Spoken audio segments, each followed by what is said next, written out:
누가복음 8장 40절에서 56절 신약성경 제성경으로 105쪽입니다.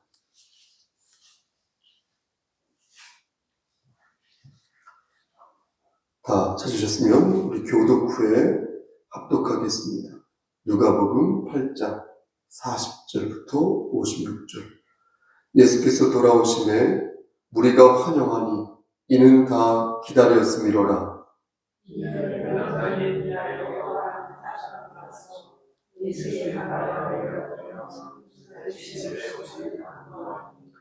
이는 자기에게 12살 된 외딸이 있어 죽어가미로라. 예수께서 가실 때에 무리가 밀려들더라. 아무에게도 부심을 받지 못하던 예수의 뒤로 와서 그의 옷가에 손을 대니 혈루증이 즉시 그쳤더라. 예수께서 이르시되 내게 손을 댄 자가 누구냐 하시니 가나니라 너에게 베드로가 이르되 주여 우리가 믿으려 함이나이다. 예수께서 이르시되 내게 손을 댄 자가 있도다. 이는 내게서 능력이 나간 줄 알미로다 하신대. 여자가 스스로 숨기지 못할 줄 알고 너희가 나와 믿으려 그 손댄 인류와 원하는 것을 모두 다 말씀하시나니. 예수께서 이르시되 딸아 내 믿음이 너를 구원하였으니 평안히 가라 하시더라. 아직 말씀하실 때에 여자의 집에서 사람이 와서 말하되 당신의 딸이 죽었나이다. 선생님을 더 괴롭게 하지 마소서. 예수께서 들으시고 이르시되 두려워하지 말고 믿기만 하라. 그리하면 딸이 구원을 얻으리라 하시고 그 집에 이르러 베드로와 요한과 야고보와 아이의 부모에는 함께 들어가기를 허락하지 아니하십니다. 모든 사람이 아이를 위하여 울며 통곡하며 예수께서 이르시되 울지 말라. 죽은 것이 아니라 잔다 하시니 그들이 죽은 것을 안고 이웃더라. 예수께서 아이의 손을 잡고 불러 이르시되 아이야 일어나라 하시니 그 영이 돌아와 아이가 곧 일어나는데 예수께서 먹을 것을 주라 하시니 합독합니다. 그 부모가 놀라는지라 예수께서 경고하사 이 일을 아무에게도 말하지 말라 하시니라. 아멘. 기도하십니다. 하나님, 이 시간 간절히 바라고 하는 것은 우리 장경호 집사님과 그의 가정을 위해 기도합니다. 하나님께서 함께 하시사 하나님의 자녀로 인쳐주시고 지금까지 그의 삶을 선도하여 주심을 감사합니다. 몸이 아프고 마음이 괴로울 때마다 그때마다 하나님께서 말씀으로 일깨워 주시고 다시금 말씀을 붙잡고 일어서게 허락하여 주심도 감사합니다. 하나님 그의 육신의 장막이 벗어지는 그날일 때까지 지금처럼 해오셨던 것처럼 앞으로도 쭉 나고자 되지 아니하고 천국 백성으로 꽉 붙잡아 주시기를 소원합니다. 하나님 영육의 강건함을 지켜주시사 건강한 상태에서 맡겨진 사명을 감당할 수 있도록 하시고 그가 두 자녀를 위해 남편을 위해 간청하는 기도 제목들이 하나님의 뜻 안에서 하늘에 상달되게 허락하여 주시옵소서. 특히 민선 양과 우리 연우에게 함께 하시고 인도하시사 21세기의 기수가 될 수 있도록 하시고 무엇보다도 믿음이 회복되어 하나님을 겸손히 섬기는 자들 되게 하여 주시고 세상의 지식과 경험과 다른 수단으로 하나님을 섬기는 것이 아니라 정말로 낮아지는 마음으로 심령이 가난해질 때 비로소 하나님을 섬길 수 있음을 믿사오니 하나님 그들의 삶에 강권적으로 역사하시사 그러한 삶을 살 수 있도록 은총 베풀어 주시옵소서. 이 시간 하나님 말씀을 대언하고자 합니다. 반듯하게 잘 전할 수 있도록 도와주시옵소서. 예수님 이름으로 기도드렸습니다. 아멘. 오늘은 좀 서두가 길 수 있겠는데요. 그래도 하겠습니다. 세계 3대 문학상이라고 하면 여러분 잘 아시는 1901년에 제정된 노벨 문학상이 있고요. 또 1969년에 영국에서 주는 그 제정된 부커상이라고 있습니다.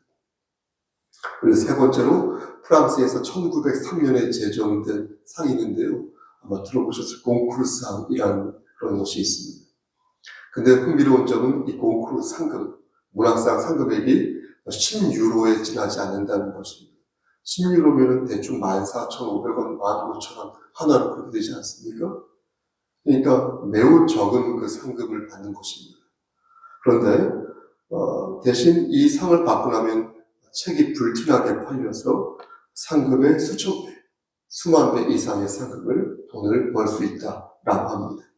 그런데 역대 이 상을 2번 받은 작가가 있는데 그의 이름이 바로 로맨 가리라는, 혹시 들어보셨습니까? 로맨 가리라는 사람입니다. 이 사람이 쓴 책이 하늘의 뿌리라는 책을 썼는데요. 그 상을 받아서 첫 번째로 이 공쿠르상을 받았습니다.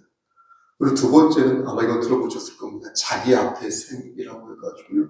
이 소설을 써서 공쿠르상을 받았습니다. 그런데 흥미로운 점은 두 번째 상을 받았을 때에 이 에밀 아자르라는 필명으로 이 책을 썼고 출간했거든요. 상을 두 번 받기 위해서 이름을 이렇게 바꾼 것이 아니라 이전에 자신의 모습이 너무나 부끄럽고 허위에 가득 차고 위선에 있어서 내가 너무나 이 이름 혹은 상 받은 것의 구조에 갇혀있을 것이 두려워서 자신의 진솔한 모습을 다시 쓰겠다라는 그런 취지로 필명을 써서 책을 출간한 것입니다. 그게 바로 자기 앞에 생입니다. 1975년에 출간됐는데요. 그런데 이 소설이 대박을 친 것이고 사람들이 이 소설을 쓴 작가가 누구냐라고 출판사에 빗발치게 전화를 걸었어요. 근데 출판사도 몰랐거든요. 그래서 어떤 해프닝까지 벌어졌냐면 이 작가를 찾는다는 광고를 신문지상에 올릴 정도였다고 합니다. 하지만 끝까지 그가 누구인지 알지 못하였다가 5년 뒤에 1980년에 이 로맨가리 이 사람이 자살하거든요. 근데 자살하기 전에 자기 앞에 생을 쓴 이 에밀 아자르가 나다, 사실은 나다라는 것을 유고작에 남기게 되고 죽은 후에 그것이 곧바로 알려져서 세간에 알려지게 됩니다. 그래서 한 번 더 이 책이 불티나게 팔리게 되고 50년이 지난 지금도 여전히 많이 보고 있습니다. 사람들이 이 책을 논할 때마다 소설의 마지막 단락을 말하곤 하는데 그 내용은 다음과 같습니다. 사랑이 무엇인가를 깨닫지 못하는 사람들은 사랑, 아무것도 모르는 법이다. 그러므로 사랑해야 한다. 사랑이 무엇인가를 깨닫지 못하는 사람들은 아무것도 모르는 법이다. 그러므로 사랑해야 한다. 근데 저는 묻지 않을 수가 없는 것입니다. 그럼 이 책은 왜 사랑에 관한 책으로 쓰지 않았을까? 만약 사랑이 그렇게 중요하다고 하다면 왜 책 제목이 자기 앞에 사랑이라고 써야 되는 왜 자기 앞에 생일까? 이렇게 묻게 되는 것입니다. 따라서 이 책을 바르게 이해하려면 사랑이 아니라 인생, 생을 말해야 할 것입니다. 여러분 생각해 보십시오. 사랑도 인생의 한 부분이고 이별도 인생의 한 부분이 아니겠습니까? 그렇죠? 그러니까 인생 자체를 생각해 봐야 한다는 것입니다. 그래야 이 작품의 진가를 만끽할 수 있으니 내가 내 앞에 놓인 인생을 어떻게 생각하는지에 따라 나의 삶의 향방 또한 달라질 수 있다는 것입니다. 로맨가리는 어둠을 회피하지 말고 그 어둠 자체를 받아들이라고 말을 했습니다. 그런 차원에서 사랑하라 이렇게 말한 것입니다. 그래서 그는 스스로 목숨을 끊은 것입니다. 좀 이상하게 결론 지어지나요? 그것이 자신 앞에 놓인 인생을 사랑하는 방법이라고 여긴 것이고 그것이 죽음을 회피하는 것이니 그것을 그대로 받아들이는 것이 주체적인 삶이라고 본 것입니다. 제가 중학교 2학년 때 이 책을 읽었는데 너무나 저도 그런 생각이 많이 있고 번민에 시달려서 이 책을 읽어서 이 사람이 이 책 쓰고 5년 뒤에 이래서 답을 얻고 이 책을 썼는데 어떤 느낌으로 쓴 것인가를 이해해 주셔서 본 것이었습니다. 그리고 얼마 전에 며칠 전에 다시 그 책을 한번 읽어본 것입니다. 여러분 보십시오. 어떤 사람은 스트레스를 받으면 차를 타고 어디론가 이렇게 내뺀다라고 말을 합니다. 또 어떤 사람은 내가 보기 싫은 사람이 있으면 잠시 그 사람을 내 머릿속에 지우개로 지워버린다고 말합니다. 그러니까 태풍의 중심에서 나를 잠시 이렇게 벗어나게 만드는 것입니다. 그래서 내 자신을 살리는 방법을 도모한다는 것입니다. 하지만 이 소설 속에 등장하는 모모라는 이 14살짜리 소녀는 자신을 돌봐준 로자 아주머니를 끝까지 죽을 때까지 끝까지 지켜주는 것도 그렇고 이 로자 아주머니란 이 여성도 병원에 가는 걸 스스로 거부합니다. 그리고 자신이 정말로 무서워하고 두려워하던 그 지하 공간 코인주라고 하는데 그 지하 공간에서 유대인들이 거주한 그 공간에서 자기의 마지막을 보내겠다라고 이렇게 결심을 합니다. 그러면서 내 앞에 놓인 생을 이렇게 받아들이겠다 이렇게 말합니다. 내 안에 있는 어둠, 내 안에 있는 슬픔, 내 안에 있는 공포를 부인하는 것이 아니라 있는 그대로 그것을 긍정하고 받아들이는 것으로 내 연약한 인간의 삶을 그대로 받아들이는 모습을 취하겠다라고 말한 것입니다. 그리고 그러한 삶을 로맨가리 역시 산 것입니다. 그리고 그의 생각에 환호하면서 많은 독자들이, 많은 현대인들이 나도 저렇게 살고 싶다, 살아야겠다라고 또 다짐하고, 또 토론하고, 또 다짐하고, 그렇게 글을 쓰는 것입니다. 지금도, 50년이 지난 지금. 맞습니다. 여러분 어떻습니까? 표현해서 말씀드리자면, 여러분들이나 이렇게 말씀을 전하는 저나, 사회적인 약자라고 말하긴 그렇고, 불가피한 자라고 생각합니다. 피할 수 없는. 사회적 약자들이라고 한다면 고아주의, 과부주의, 이민자들이에요. 그렇죠? 인종적으로 좀 열악한 환경에 있는 사람들이죠. 하지만 불가피한 사람들은 어떻습니까? 불가피한 사람들이라고 말하면 불가피성을 갖는 모든 인간을 말하는 것 아니겠습니까? 그렇죠? 그럼 그것은 누굴 얘기하는 거예요? 모든 인간을 말하는 것이죠. 왜 그렇습니까? 인간은 죽을 수밖에 없는 연약한 존재이기 때문에 그렇습니다. 또한 인간은 남을 시기하면서 자기를 자꾸 돋보이고자 하는 그런 존재거든요. 저 역시 마찬가지. 그렇기 때문에 내 안에 있는 자기 이해가 있는 존재론적인 한계가 있고 유한한 존재가 인간이기 때문에 그러한 존재론적인 한계가 있는 게 바로 모든 인간이고 그 모든 인간은 불가피한 존재가 된다는 것입니다. 그럼 우리가 갖는 이 불가피성은 어디에서부터 온 것일까? 이제 본격적으로 말씀드립니다. 우리가 이것을 알고 이 불가피성, 이것을 해결하고자 한다면 우리는 어떻게 해야 되겠습니까? 우리는 하나님의 말씀으로 돌아갈 수밖에 없다. 아무리 생각해도 방법이 없어요. 세상의 지식에서 참 없습니다. 하나님의 말씀으로 돌아갈 수밖에 없습니다. 하나님의 말씀으로 돌아가야 그 원인을 찾을 수 있고 그 해법을 또한 발견할 수 있습니다. 죄를 말하지 않고 또 은혜를 말하지 않으면 이 불가피성을 명쾌하게 설명할 방법이 없다는 것입니다. 그럼 다시 묻는 것입니다. 여러분 앞에 놓인 인생에서, 우리 앞에 놓인 인생에서 우리가 피할 수 없는 이 불가피성을 우리는 어떻게 해결할 수 있을까? 우리는 이 고통을 죽을 때까지 경험해야 되지 않습니까? 그렇죠? 그럼 죽고 나서는 이 경험을 하지 않는 것일까? 이 경험이 멈추는 것일까? 성경은 이 부분에 대해서 명확하게 말씀하고 있습니다. 로마서 5장 12절 말씀에서 그러므로 한 사람으로 말미암아 죄가 세상에 들어오고 죄로 말미암아 사망이 들어왔나니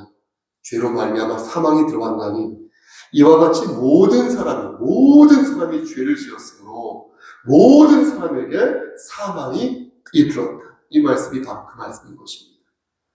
만약 여러분 생각해 보십시오. 아담과 하와가 죄를 짓지 않았다면 우리는 사망을 경험하지 않아도 됐었을 것입니다. 하지만 어쨌든 간에 여하튼 간에 그들이 죄를 졌지 않습니까? 그들로 인하여서 죄가 들어오게 되었고요. 우리 또한 그 죄를 맛있게 탐닉할 때가 있는 것입니다. 이로써 사망까지 경험하게 되었고 우리는 아직 죽지 않았죠. 하지만 여러 방면으로 죽음과 고통을 직간접적으로 경험하고 있는 것입니다. 그리고 이 고통은 예수 그리스도 안에서 심판을 받는 그 순간에 누구는 사라지는 것이고 누구는 계속 그것을 안고 지옥에 가는 것입니다. 여러분, 죽음과 비단 고통뿐만이겠습니까? 우리 앞에 놓인 인생에는 죽음과 고통뿐만 아니라 수고하는 거 아시죠? 고단함도 있어요. 얼마나 피곤한지 모릅니다. 창세기 3장 19절 말씀에서 뭐라고 말씀합니까? 네가 흙으로 돌아갈 때까지 얼굴에 땀을 흘려야 먹을 것을 먹을 수 있을 것이다. 네가 그것에서 취함을 입었으니 너는 흙이니 흙으로 돌아갈 것이다. 이렇게 말씀하셨지 않습니까? 그러므로 인간은 죄 앞에서 모두 불가피한 약자다라는 것입니다. 돈이 많든 돈이 적든 사회적 지위가 높든 사회적 지위가 낮든 남녀노소 지위 고하를 막론하고 인간이라면 하나님이 지으신 피조물이라면 모든 인간이 죄 앞에서 불가피한 약자가 될 수밖에 없다는 거죠. 우리 생 앞에서 불가피한 약자가 될 수밖에 없다. 여러분, 그렇다면 어떻게 해야 우리 앞에 놓인 내 삶을 잘 가꿀 수 있습니까? 차를 타고 멀리 바람을 쐬러 내빼면 내 앞에 노인이 있으니 달라집니까? 로맨가리처럼 어둠을 긍정하고 인생 자체를 사랑하면 불가피한 모든 문제점들을 해결할 수 있습니까? 그렇지 않다는 것을 우린 잘 압니다. 여러분 그렇습니까? 그렇지 않다는 것을 잘 압니다. 오늘 본문을 보면 야이로의 딸을 예수님께서 살리시는 대목이 나오거든요. 야이로는 누구였죠? 회당장이었죠. 이 회당장은 뭡니까? 쉽게 말해서 회당을 지키는 사람이죠. 또 회당을 어떤 것을 인도하는 사람이죠. 이 회당 건물을 책임지는 사람이죠. 그리고 회당장이 하는 일은 율법을 낭독하거나 설교를 하는 것은 아니지만 율법을 낭독할 사람과 설교를 할 사람을 선정하는 사람, 지정하는 사람이 회당장입니다. 그러니까 최고로 지방에서 지위가 높은 사람이 회당장입니다. 말씀드린 교회의 장로? 이렇게 볼 수 있습니다. 그런데 41절 말씀을 보시겠습니까? 41절 말씀을 보면 그런 회당장, 그가 예수님의 발 앞에 납작 엎드린 것이에요. 사회적 지위와 명예를 아랑곳하지 않고 예수님의 발 앞에 이렇게 발 아래 엎드려서 경의를 표한 것이에요. 그래서 예수님께 긍휼을 구한 것입니다. 여러분, 그가 어떤 긍휼을 구했습니까? 42절 말씀을 보면 알 수 있는데요. 세상에 둘도 없는 외동딸을 위해서 무릎을 꿇은 거예요. 내 딸을 살려주세요. 내 외동딸을 살려주세요. 그러면서 예수님 앞에 무릎을 꿇은 것입니다. 그 딸 나이가 12살이었어요. 그러니까 우리나라로 초등학교 5학년 맞습니까? 6학년 정도 되겠죠. 그 나이가 얼마나 절박하겠습니까? 딸이 그렇게 새파랗게 어린데, 아주 어린데 죽을 것 같은 무릎을 꿇은 거예요. 우리도 그런 상황이었으면 아마 무릎을 1000번, 1000번 꿇었을 것입니다. 사람들은 그 모습을 보고 이런저런 생각을 하며 무리를 이루었습니다. 아마도 사람들은 회당장의 딸이 빨리 치료되기를 바랐을 것입니다. 왜냐하면 회당장의 딸은 너무나 어렸으니까. 또 회당장의 지위가 상당히 높았으니까 어떤 회당장을 선망하는 그런 마음을 가지기도 하고 또한 동정심 또한 가졌을 것입니다. 그런데 43절 말씀 이하를 보면 어떻습니까? 43절 이하의 말씀을 보면 갑자기 혈루증을 앓은 여인이 툭 하고 그 안에 들어온 것이 중간에 끼어든 것이죠. 빨리 예수님께서 자신의 딸을 만나셔야 되는데 예기치 않게 지체한 일이 벌어졌으니 회당장은 아마도 마음속으로 발을 동동 굴렀을 것입니다. 하지만 예수님께서는 어떻게 하셨습니까? 가던 길을 멈추셨고 야 누가 내게 손댔냐? 라고 물으셨습니다. 그러자 병이 치료된 여자가 손을 댄 이유를 고백하였고 그러면서 자신이 병이 나았다는 사실을 사람들 앞에서 이렇게 실토하듯 말하였습니다. 예수님께서는 그에게 말씀하시기를 48절 말씀에서 너의 믿음이 너를 구원하였으니 평안히 가라 이렇게 말씀하셨습니다. 그런데 그때 회당장의 집에서 어떤 사람이 왔죠? 그렇죠? 어떤 사람이 와서 야이로의 딸이 당신의 딸이 죽었어요. 이렇게 말하면서 더 이상 예수님을 괴롭히지 마세요. 라고 말했습니다. 여러분 그때 회당장의 마음이 어떠했겠습니까? 성경에 나오지 않아요. 하지만 아마도 벌벌벌 떨면서 어쩔 줄 몰라 했을 것입니다. 이것을 예상할 수 있는 말씀이 50절 말씀에 나와 있는데요.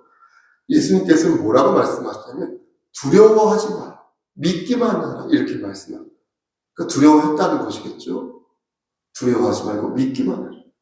그러니 아마도 이 말씀은 회당장을 가리켜서 하신 말씀일 것이므로 당시 회당장이 어떤 상황이었는지를 추측해 볼 수 있습니다. 그 순간 예수님께서 놀라운 말씀을 하시는데 뭐라고 말씀하십니까? 이는 혈루병 환자를 고치거나 안진뱅이를 일으키거나 문둥병을 치료하거나 하는 수준이 아니라 죽은 사람을 살리시겠다고 사람들 앞에서 공포하신 것입니다. 52절 말씀 보니까 어떻습니까? 정말 많은 사람이 막 통곡을 하는데 갑자기 예수님께서 뭐라고 말씀하세요? 저희는 죽은 게 아니라 잠을 자는 것이니 울지 말라 이렇게 말씀하신 것입니다. 여러분, 사람들은 이런 예수님에게 어떤 반응을 보였습니까? 죽은 아이가 죽은 게 아니라 잠자고 있다고 말하는 그 예수님을 보면서 사람들은 어떻게 말했습니까? 어떤 반응을 보였습니까? 53절 말씀을 보시겠습니까? 그 말씀 보면 그들은 예수를 비웃었어요. 잘못 먹었나? 잘못 드셨나? 비웃었어요. 그들은 야이로의 외동딸이 죽은 것을 알았으니까 비웃습니다. 그들이 야이로의 딸이 잠들고 있다는 것을 알았기 때문에 비웃었겠습니까? 죽었다는 사실을 알았기 때문에 예수님이 그렇게 말씀하실 때 예수님을 비웃은 것이겠죠. 잠을 자고 있다는 예수님의 말씀을 비웃은 것입니다. 그리고 오늘의 말씀의 하이라이트, 그 말씀이 나옵니다. 54절에서 예수님께서는 죽은 그 아이의 손을 붙잡고 말씀하시기를 어떻게 말씀하세요? 아이야, 일어나라. 이렇게 말씀하시니 율법에서는 시체를 만지면 안 된다고 말씀하셨거든요. 예수님께서 율법을 완전케 하시기 위해서 오신 분이기 때문에 기꺼이 손을 잡고 일으키신 것입니다. 여러분, 그러자 어떻게 되었습니까? 소녀의 영이 이렇게 들어와서 다시 이 안에 돌아와서 소녀의 몸으로 들어갔고 다시 살아난 소녀에게 예수님께서 먹을 것을 주라고 말씀하셨습니다. 이렇게 말씀하신 이유는 두 가지인데, 하나는 허기진 소녀가 배가 고플 것 같으니까 허기진 소녀의 배를 채워줄 생각이셨던 것이고 참 따뜻하고 배려 있는 마음이신 것이고, 나머지 하나는 사람들에게 소녀가 살았다는 것을 어떻게 공식적으로 증명하기 위해서 그러신 것이었습니다. 이 모습을 본 소녀의 부모는 56절 말씀을 보니까 놀랐다라고 말씀하는데, 이런 아버지 회당장까지도 놀랐다라는 것입니다. 그러니까 회당장은 이전에 생각하기를 우리 예수님께서 몸이 아픈 정도는 치료해 주실 수 있어. 그래, 나 그 정도 믿어. 이렇게 생각한 거예요. 하지만 죽은 딸까지 살려줄 수 있을까? 그렇게 생각 안 하는 거예요. 그래서 깜짝 놀란 것인데, 우리말 성경은 그냥 놀랐다고만 나와 있지 않습니까? 그런데 헬라어 성경을 보면 엑스스테산이라고 적혀 있어요. 그 단어를 찾아보니까 그 단어의 뜻은 이 엑스스테산, 보통 놀랐다라고 할 때는 다우마저간 단어를 쓰거든요. 그래서 엑스스테산이라는 단어를 썼어요. 이 단어 뜻은 뭐냐면 너무나 놀라가지고 뒤로 자빠질 정도였다는 거예요. 그러니까 그냥 놀란 게 아니라 정신을 잃을 정도로 놀랐다는 거예요. 그러니까 회당장도 딸이 살아난 걸 보고 너무나도 놀라서 이 정도까지는 아니라고 생각했는데 그냥 충격에 빠졌다. 이렇게 회당장 야이로의 딸을 기적적으로 우리 주 예수님께서 살리신 것입니다. 이 모든 것에 하나님의 깊은 뜻이 있으니 우리는 이 사건 속에서 이제부터 하나님께서 우리에게 주신 메시지를 찾아야 할 것입니다. 자, 그렇다면 하나님께서 오늘 이 말씀을 통하여 저와 여러분들에게 무엇을 가르치시려고 하시는 것일까요? 우리 이 사건을 통하여 하나님의 어떤 메시지, 하나님의 뜻을 발견해야 하는 것일까요? 말씀을 마치면서 말씀드립니다. 세상 사람들은 고난을 극복하려면 다음과 같은 두 가지 방법을 취할 수 있다고 말합니다.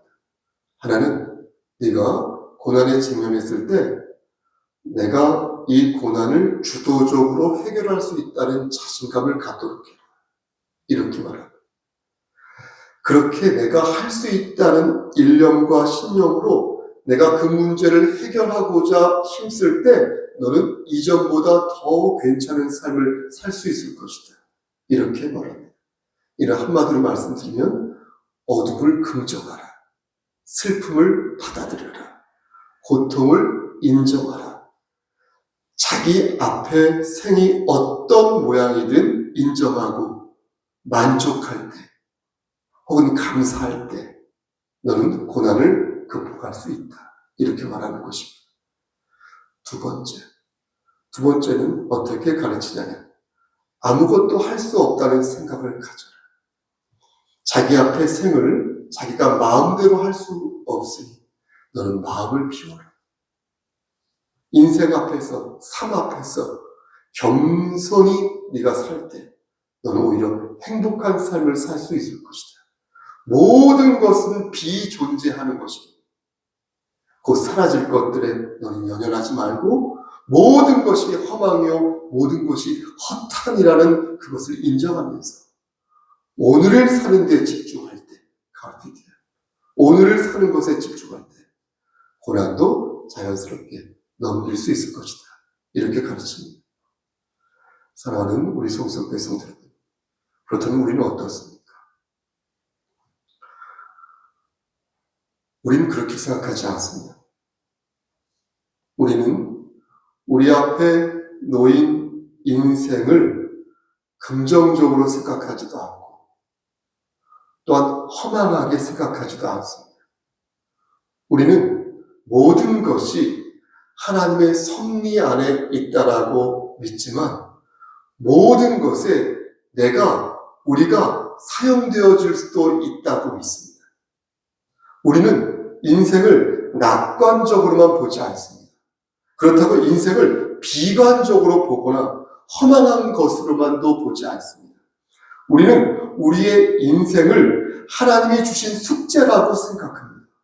그 숙제를 푸는 과정에서 하늘의 상급이 쌓이고 삶의 지혜도 쌓인다고 믿습니다. 그리고 종국적으로 모든 것이 하나님의 뜻 안에서 합당하게 이루어질 것이라고 믿습니다. 그렇다면 우리가 이렇게 생각하는 생각의 근거가 무엇입니까? 우리의 삶이 종국적으로, 나의 삶이 종국적으로 승리할 것이라고 믿는 근거가 어디 있습니까? 사랑하는 성도 여러분, 하나님께서는 오늘 본문을 들어 우리를 가르치십니다. 이렇게 말입니다. 아이야, 일어나라. 성목사, 일어나라. 장로님, 일어나세요. 권사님, 집사님, 형제님, 자매님, 일어나세요. 하나님께서는 오늘 말씀을 들어 우리를 살리고 우리를 일으키는 능력이 우리 주 예수 그리스도 안에서부터 나온다는 사실을 말씀을 통해 가르치는 줄 믿으시길 소원합니다. 마지막으로 한 번 더. 여러분들과 저는 누구입니까? 우린 누구입니까? 우리는 예수를 구주로 영접한 자로서 죽어도 살겠고 살아서 주를 믿으면 영원히 죽지 아니할 그리스도인이 아닙니까? 여러분 이 점을 꼭 기억하시고 여러분 앞에 당연한 슬픔 혹은 기쁨 어쨌든 그 생을 정말로 반듯하고 합당하게 하나님께 모든 것을 의탁하는 가운데서 꾸려나가신 여러분 되시기를 주님 받들어 간절히 축원합니다. 아멘. 기도하십니다. 하나님, 말씀을 너무 어렵게 전하지 않았는가 싶기도 하지만 다음에는 더 많이 준비하여서 좀 더 쉽게 하나님 말씀을 대언할 수 있도록 도와주시옵소서. 오늘 말씀을 통하여서 대언하고 싶은 대언하라고 명령하신 하나님의 말씀은 죽을 수밖에 없는 우리를 하나님께서 살리신다. 우리 주 예수 그리스도를 통하여 우리를 살리셨다는 그 믿음, 그 사실 하나이오니 하나님 우리를 살리시고 우리를 일으키시는 우리 주 예수 그리스도의 은혜를 의지하여 우리의 삶을 아름답고 반듯하고 강직하게 꾸려나갈 수 있도록 도와주시옵소서. 우리 앞에 세워진 우리의 생을 그리스도인답게 그리고 왕 앞에 설 자로서 그리스도의 장인답게 아름답게 디자인할 수 있도록 도와주시옵소서. 이제는 우리를 죄에서 구속하여 주신 우리 구주 예수 그리스도의 은혜와 아버지 하나님의 만극하신 그 사랑하심과 성령 하나님의 교통하시고 인도하시는 모든 역사하심이 하나님 말씀 안에서 진정으로 하나님을 기쁘시게 하는 삶을 살다가 하나님 만나 뵙기를 소원하는 여기 모인 성도와 그들의 가정과 이 재단과 이 나라에 하나님의 사랑하심이 세세토록 함께 계실지어다. 아멘.